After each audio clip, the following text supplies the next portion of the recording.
So hey guys, I'm going to show you real quick something very interesting. Remember how I said where we left off last time that I had an idling issue and I thought I pretty much had it resolved?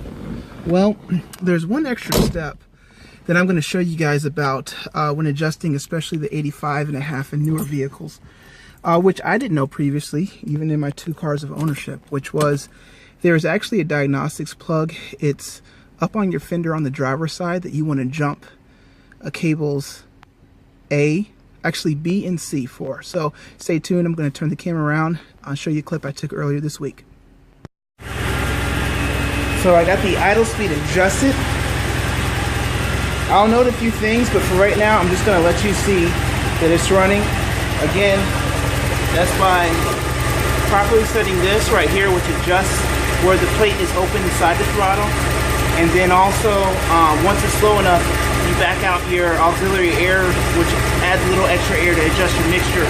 But there's something very important that I'll show you that you have to deal with here that helps that out. As you can see, I'm comfortable with it sitting right around, let's see here, a little under, right around 900, 950 or so. And we're going to take it for a drive, but first I'm going to explain what I did. Alright, so here's the key. I didn't know this because maybe I think on my previous Porsches, which were pre-85.5, it wasn't equipped with this nice little plug here, which is, believe it or not, a diagnostics plug for a diagnostics tool.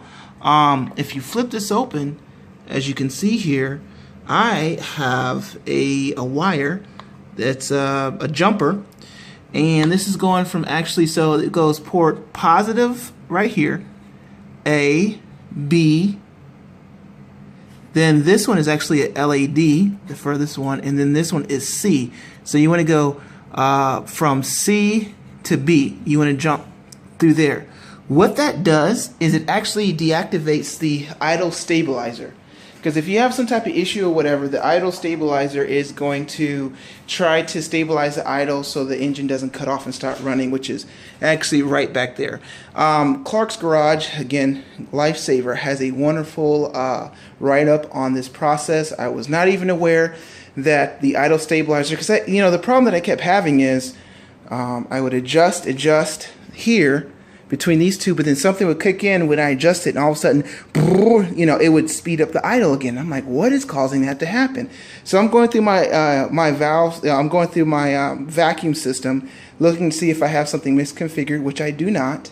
And I'm making these adjustments, but it's driving me crazy. Then I start disconnecting my air flow meter there, my TPS sensor, trying to figure out if something's off aligned.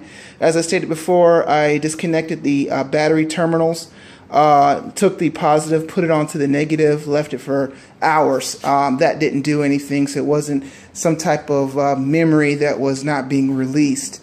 But again, what you want to do, and you'll notice it immediately, I would of course plug this in first before starting the engine. I don't know what can happen if you plug the wrong 2 connectors into the wrong place, but it will definitely lower the idle. It'll be much more unstable, and you can do your adjustments here. Now once you take it out, I've noticed it does increase the RPMs a little bit, but that's fine.